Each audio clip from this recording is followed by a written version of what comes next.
नमस्कार दोस्तों। दोस्तों, आज की क्लास आपकी बहुत ही अच्छी होने वाली है और बहुत ही सुंदर होगी क्लास दोस्तों। तो सभी हमारे दोस्त, हमारे स्टूडेंट फटाफट जुड़ जाएं और अच्छे से मेहनत करें, क्योंकि दोस्तों आगे आपका जो सफ़र है ना बहुत ही कठिन होने वाला है, क्योंकि वो ज़िंदगी, वो लाइफ आपके सामने है जो कि कठिन परिश्रम से गुजरना पड़ेगा आपको दोस्तों। मैं आपको कुछ बताता हूँ अच्छी चीज़ें या अपने स्टडी के मटेरियल में जुड़ी हुई बातें मैं आपको बीच बीच में मैं बतलाता रहता हूँ दोस्तों। मैं आपसे कुछ कहना चाहता हूँ, कहना ये चाहता हूँ दोस्तों कि देखिए, आपकी मेहनत ही आपको रंग लाएगी दोस्तों, क्योंकि मेहनत एक ऐसी चीज़ होती है, चाहे इंसान किसी चीज़ में मेहनत करे, वो मेहनत जो है कि रंग लाएगी दोस्तों। तो आपने आप पर जब तक आप भरोसा नहीं करेंगे, जब तक आप प्रण नहीं करेंगे, जब तक आप मेहनत नहीं करोगे दोस्तों, तब तक आपको मंजिल नहीं मिल पाएगी दोस्तों। वो मंजिल क्या है? ठीक है, कोई ताजमहल देखना नहीं है मंजिल। बस मंजिल ये है कि अगर आज आप लोग टारगेट रखते हो कि हमको हाई स्कूल पास करना है, तो वो टारगेट रहना चाहिए। अगर आप समझते हो मुझे 12th पास करना है, तो टारगेट रहना चाहिए दोस्तों। लेकिन इसके साथ साथ सबसे देश का भविष्य जो है हमारा, हम क्या बनना चाहते हैं, आप इसको सोच लो कि हम बनना क्या चाहते हैं दोस्तों। मैं यही बार बार कहता हूं कि जितना आप मेहनत करोगे, जितना आप अपने आप को जलाओगे, उतना ही आपका कमल खिलेगा, उतना ही आपके अंदर निखार आएगा, उतना ही आपके अंदर जो है कि एक पढ़ाई का रंग आएगा दोस्तों। क्योंकि दोस्तों कि बैठे बैठे कोई चीज़ जो हौसला मिलती नहीं है, बैठे बैठे कोई चीज़ आपको होता नहीं है, आपको करना पड़ता है दोस्तों, तब जाके होगा। तो पढ़ाई एक ऐसी चीज़ होती है, पढ़ाई में दोस्तों जल्दी किसी का मन नहीं लगता है, लेकिन जिसका मन लग गया ना तो समझ लीजिए मास्टर माइंड बन जाएगा। तो दोस्तों आज मैं आपसे यही बातें मैं बार बार कहता हूँ कि आप पढ़ो, अच्छे से मेहनत करो, क्योंकि आगे आपका भविष्य आपके सामने है, सीधा दिख रही है। जरा आप अगर एक दिन आप बैठकर आप अपने कमरे में स्वयं सोचो कि मैं क्या कर सकता हूँ, चाहे 12th वाले हों, चाहे कोई भी, मैं सब नागरिक की मैं बात कर रहा हूं आज दोस्तों। सारे नागरिक बैठकर, लेटकर एक बार जरा सोचो कि मैं क्या कर रहा हूं दोस्तों। कुछ लोग क्या काम करते हैं, किसी को पार्टीगिरी करते हैं कि वो उनको वोटिंग करना है, उनको वोटिंग करना है दोस्तों। इस सब से हम परे हैं, क्योंकि स्टूडेंट का जो लाइफ होता है उसका जिम्मेदार स्वयं होता है दोस्तों।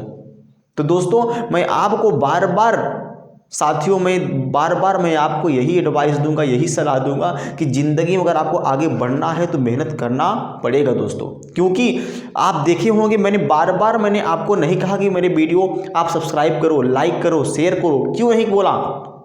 इसलिए मैंने कहीं कहीं भी मैंने बोला, क्योंकि इसलिए नहीं बोला क्योंकि अगर मेरे पास क्वालिटी होगी तो आप एक नहीं 1000 लोग सब्सक्राइब करोगे मेरा वीडियो। तो दोस्तों मेरे अंदर छुपी क्या चीज़ें हैं आप तब जान पाओगे जब उस पर आप ध्यान, मेरे वीडियो पे आप ध्यान लगाओगे तब। दोस्तों आपके वीडियो से सब्सक्राइब करने से आपकी लाइफ नहीं कम हो जाएगी, आपका बैलेंस नहीं खर्च हो जाएगा, लेकिन लोग नहीं करते हैं। क्यों नहीं करते हैं? उनकी मानसिकता क्या है? क्योंकि जब तक आप लाइक सब्सक्राइब नहीं करोगे दोस्तों, तब तक हमारा वीडियो आप तक नहीं पहुंच पाएगा और ना अच्छी बात मैं आपको बता पाऊंगा दोस्तों। तो मैं एक स्टूडेंट की हैसियत से नहीं, मैं आप सब नागरिक की हैसियत से मैं आज बात कर रहा हूं दोस्तों। जब आप मेहनत करो, हमेशा करो, क्योंकि जब आप मेहनत करोगे दोस्तों, अभी कुछ लोग सोच रहे हैं कि सर लॉकडाउन लगने वाला है क्या, हम प्रमोट कर दिए जाएंगे, पेपर नहीं होगा क्या, ये सारी बातें उनके सामने आ रही है दोस्तों। ये ऐसा क्यों हो रहा है आपके सामने? अरे लॉकडाउन लगेगा, क्या लगेगा, कोरोना आएगा, कोई भी वायरस आएगा, उसके आप टेंशन मत लीजिए। उस टेंशन को दूर करने के लिए गवर्नमेंट सरकार है, आप उस पर दिमाग मत चलाइए दोस्तों। अगर दिमाग आपको चलाना है तो आप इस सिलेबस पे चलाइए दोस्तों। हाई स्कूल वाले, इंटर वाले, टीजीटी पीएचडी वाले, मेडिकल वाले, मैं आपको बता देता हूं दोस्तों कि जब तक अगर बायोलॉजी से अगर आप कोई टीचर बनना चाहते हैं, कोई अगर आप मेडिकल में जाना चाहते हैं तो जब तक आप इस इंटर के सिलेबस को आप रटोगे नहीं, पढ़ोगे नहीं, समझोगे नहीं दोस्तों, तो कैसे आप डॉक्टर बन पाओगे और कैसे आप जो है कि बायोलॉजी के टीचर बन पाओगे, अच्छे टीचर कैसे बन पाओगे दोस्तों। तो दोस्तों मैं आपको डेली सारी बातें नहीं कहता हूँ, लेकिन मैंने आज मूड बना लिया कि मैं आज आपको कह दूंगा। तो दोस्तों आज मैं आपको कह रहा हूँ इसलिए कि इस सिलेबस बहुत ही, अगर हाई स्कूल, अगर 11th 12th का अगर सिलेबस उठा के देख लीजिए, अगर आप सही से पढ़ो, अगर 12th का और अगर आप 11th का अगर सिलेबस सही से पढ़ो दोस्तों, तो समझ लीजिए कि इतना मज़ा आ जाएगा ना कि मैं क्या बताऊँ। लेकिन मज़ा तब आएगा जब आप पढ़ेंगे तब। तो मैं सभी नागरिकों से मैं सबसे यही मैं कामना करूंगा, यही मैं आशा रखूंगा कि आप लोग पढ़ो दोस्तों। और अगर आप पास टाइम बचे तो मेरा वीडियो एक बार ज़रूर देख लेना। आप देखने से आपका टाइम बर्बाद नहीं होगा, आपको एकदम जो बातें हमारी छोटी छोटी बातें हैं ना आपके अंदर जाएगी ना, एकदम क्लियर बना देगी। लेकिन आप ऐसा तब करोगे जब आप मेहनत करोगे। तो कुछ लोग करते क्या है, अगर कोई यूट्यूब में पढ़ाने वाली चीज़ें आ गई तो उसको फटाफट क्या करते हैं, उसको हटा देते हैं। अगर कोई वैसे चीज़ें आ गई उसको देखने लगते हैं। ऐसा क्यों? यानी आपका जो मन है चंचल है, वो दूसरे पे क्यों भाग रहा है, वो अपने आप भागे ना। जिस पे हम फोकस करना चाहते हैं उस पर नहीं जाता है, गलत रास्ते पे क्यों चला जाता है। उसको अपने आप को संभालिए, अपने आप को मोटिवेट करिए, तभी आप ज़िंदगी में कुछ हासिल कर सकते हैं दोस्तों। मैं आपको यही कहता हूँ कि मंजिलें उन्हीं को मिलती हैं, मंजिलें उन्हीं को मिलती हैं जिसके सपनों में जान होते हैं। पंखों से कुछ नहीं होता दोस्तों, हौसलों से उड़ान होते हैं दोस्तों। आइए चलते हैं। तो दोस्तों मैं आपको बता चुका था कि प्रतिकृति यानी रिप्लिकेशन किसे कहते हैं। जब डीएनए से डीएनए बनता है तो उसे हम प्रतिकृति या रिप्लिकेशन कहते हैं। लेकिन जब डीएनए का कैरेक्टर, डीएनए का गुण जब किसमें, आरएनए में स्थानांतरित होता है, यानी आनुवंशिक सूचनाओं का, आनुवंशिक प्रॉब्लम का, आनुवंशिक घटनाओं का, आनुवंशिक चीज़ों का जब आरएनए में जब ट्रांसफ़र होता है तो उसे हम क्या बोलते हैं, अनुलेखन हम या ट्रांसक्रिप्शन कहते हैं। यानी आनुवंशिक सूचना, यानी डीएनए का जो आनुवंशिक सूचना होता है, जब वो डीएनए का जब आनुवंशिक सूचना होता है वो आरएनए में क्या होता है, चला जाता है, ठीक है, या प्रतिकृतियां हो जाता है, चला जाता है, तो उसे हम क्या कहते हैं दोस्तों, हम कहते हैं अनुलेखन। यानी आप पूरी सिंपल भाषा में बस आप इतना कह सकते हो, छोटी सी बात कह सकते हो आप कि डीएनए से आरएनए की कॉपी बनना उसे हम क्या बोलते हैं, अनुलेखन। या डीएनए से आरएनए बनना क्या कहते हैं दोस्तों, अनुलेखन कहते हैं। मैंने आपको बताया था कि आरएनए 2-3 प्रकार के होते हैं, सॉरी वो कितने प्रकार होते हैं, 3 प्रकार के होते हैं। आरएनए 3 प्रकार के होते हैं। उसमें हम कह सकते हैं कि एमआरएनए, टीआरएनए और एक होता है आरआरएनए। तो इस प्रकार के 3 प्रकार के होते हैं दोस्तों। तो मैं यही फिर से बात कर रहा हूँ अनुलेखन की, ट्रांसक्रिप्शन की। अगर डीएनए से डीएनए बनता तो हम रिप्लिकेशन कहते हैं, प्रतिकृति बोलते हैं। लेकिन जब डीएनए से आरएनए बन रहा है उस घटना को क्या बोलेंगे, अनुलेखन। इसके दौरान आनुवंशिक सूचनाओं का आदान प्रदान होता है। आनुवंशिक सूचना एक पीढ़ी से दूसरी पीढ़ी में चली जाती है दोस्तों।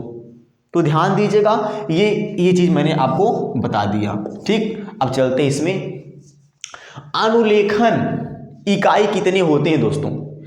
अनुलेखन इकाई 3 होते हैं, 3 अनुलेखन इकाई 3 होते हैं। पहला यहाँ पे नाम मैंने दिया है, पहला इसका नाम है उन्नायक और दूसरा है क्या, समापक और तीसरा क्या है, संरचनात्मक जीन। आज मैं इसको बेहतर तरीके से मैं समझूंगा कि मान लो कोई डीएनए का टेम्पलेट है, जैसे मान लो कि ये डीएनए से आरएनए बनाएगा। ध्यान दीजिएगा अच्छे से, बहुत ही इंटरेस्टिंग चीज़ है, ये सबके बस की बात नहीं कि समझ लें।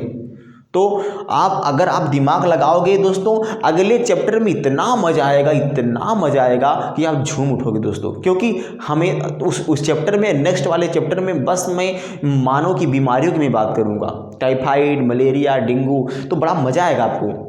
चलो इसको पहले समाप्त कर लेते हैं तो मजा आएगा, ठीक है। चलिए, अब यहाँ पे संरचनात्मक जीन है जो कि तीसरा है, दूसरा है समापक और तीसरा है उन्नायक। ये तो अब यहाँ पहला, दूसरा, तीसरा अनुलेखन इकाई 3 होती है, यानी कोई भी डीएनए से अगर आरएनए बनता है तो उसको 3 स्टेप में गुजरना पड़ता है, या 3 चीज़ें पाई जाती हैं, 3 पार्टिकल पाए जाते हैं, 3 पार्ट पाए जाते हैं। तो ध्यान दीजिएगा कि पहला क्या है, उन्नायक। जैसे मान लीजिए यहाँ एडेनिन, थायमिन, ग्वानिन, साइटोसिन इस प्रकार से लगा होता है, ठीक है। जैसे मैंने कहा यहाँ पे कि दोस्तों यहाँ पे, अब यहाँ पे ए है, फिर क्या है जी है, फिर यहाँ पे क्या है टी है, फिर क्या है सी है, फिर क्या है यहाँ पे ए है, फिर क्या है जी है। तो इस प्रकार से इस पे लगा रहता है। अब इसी से कॉपी होगा ना, वो कॉपी होगा, ध्यान दीजिएगा। तो अब यहाँ से जहाँ से डीएनए का, जहाँ से किसी डबल हेलिक्स मॉडल का, जहाँ से द्विकुंडली का, जहाँ से वो नए टेम्पलेट का बनाना निर्माण करता है, जहाँ से टेम्पलेट क्या होती है, यहाँ से स्टार्ट करती है, तो उसे क्या बोलते हैं, उन्नायक। यानी जब एक डीएनए से नया आरएनए बनता है, यानी एक डीएनए से नया डीएनए बनता है, तो उस समय ये जो उन्नायक होता है, यहीं से डीएनए का नया डीएनए बनना स्टार्ट होता है, उन्नायक से।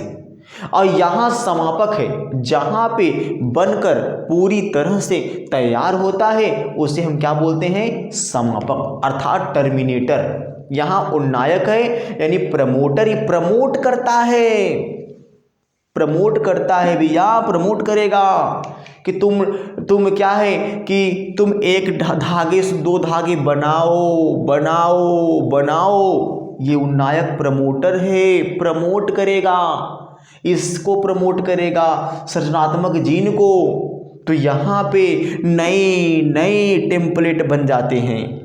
अब ध्यान से समझिएगा मेरी बात को, प्रमोटर, उन्नायक। अब यहाँ से जब एक डीएनए से नया टेम्पलेट बनता है, तो उसे यहाँ जहाँ से स्टार्ट होता है उसे हम उन्नायक कहते हैं, और जहाँ पे समाप्त होता है, जहाँ पे बंद हो जाता है, जहाँ पे जैसे कि कभी क्या क्या होता है, ये मान लीजिए बांस है, बांस को फाड़ा जाए, तो जहाँ से बांस फाड़ा गया है उसे हम उन्नायक बोलेंगे, और जहाँ एकदम किनारे आगे समाप्त हो गया तो उसे हम क्या बोलेंगे, समापक बोलेंगे। तो दोस्तों वही चीज है। और बीच में क्या होते हैं, संरचनात्मक जीन, स्ट्रक्चरल जीन, यानी प्रमोटर, टर्मिनेटर और स्ट्रक्चरल जीन, ये 3 होते हैं। तो तीसरा है संरचनात्मक जीन। तो यही एडेनिन, ग्वानिन, थायमिन, साइटोसिन सब लगे होते हैं, बस इसके अपोजिट बनाना है। बस जैसे कि डीएनए से आरएनए बनाना है, तो जहाँ टी रहेगा वहाँ यू हो जाएगा। मैं आपको बता चुका हूँ, आसान बात है। तो जैसे कि मैंने कहा कि ये देखो, यहाँ पे ए डबल बॉन्ड टी है और जी ट्रिपल बॉन्ड सी है। मान लो डीएनए का धागा है, एक टेम्पलेट ये हो गया, एक टेम्पलेट ये हो गया, ठीक। अभी एक टेम्पलेट ये हो गया और एक ठो ये हो गया। लेकिन अगर यहीं पे यू हो जाए तो समझ लो आरएनए का टेम्पलेट हो गया। तो वही डीएनए से आरएनए बनाता है। तो और यहाँ है कोडिंग रज्जु। दोस्तों जहाँ पे इसे बोलते हैं आनुवंशिक जो सूचनाओं का एक पीढ़ी से दूसरी पीढ़ी में ट्रांसफर करता है, वही है कोडिंग रज्जु। इसे बोलते हैं कूट, बोलते हैं कूट, कूट जो मतलब एक पीढ़ी से दूसरी पीढ़ी में लक्षणों को लेके जाता है, यही आनुवंशिक कूट लेके जाता है, जो कि एमआरएनए में पाया जाता है। इसकी बात मैं करूँगा, बहुत विस्तार से बात करूँगा दोस्तों, इसके टॉपिक बाय टॉपिक बात चलेगी दोस्तों। तो इसलिए इस चीज़ को आप तैयार करके रखिएगा। यहाँ टेम्पलेट रज्जु है, एक ठो यहाँ पे, एक ठो यहाँ पे है, तो इसको पढ़ते रहिए। बाकी जो वीडियोस है, जो मैं हेडिंग बाय हेडिंग में आपको पढ़ा रहा हूँ, अच्छा पॉइंट में आपको लेकर चल रहा हूँ दोस्तों। आपको कठिन इसलिए लगता होगा क्योंकि आप शुरू से मेरी क्लास कर नहीं रहे हो। अगर आप शुरू से मेरी क्लास देखना चालू कर दो दोस्तों, तो ऐसी बात नहीं कोई वर्ड आपको न समझ में आए, मैं आपसे वादा करता हूँ। लेकिन आप देखते नहीं हो। अगर वीडियो को अगर बार बार देखा जाए तो दोस्तों, जैसे मैं अपने हम संस्था में पढ़ाते हैं, कोचिंग में पढ़ाता हूँ, वो आपको फेल कर देगा दोस्तों। लेकिन आप उस चीज़ को देखना नहीं चाहते हैं।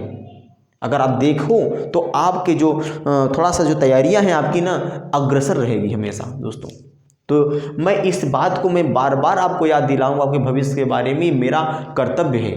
मैं टीचर हूँ, मेरा पढ़ाना ही कर्तव्य नहीं है, आपको रास्ता भी दिखाना मेरा कर्तव्य है दोस्तों, और मैं दिखाता रहूँगा और दिखा के तब छोड़ूंगा दोस्तों। नमस्कार।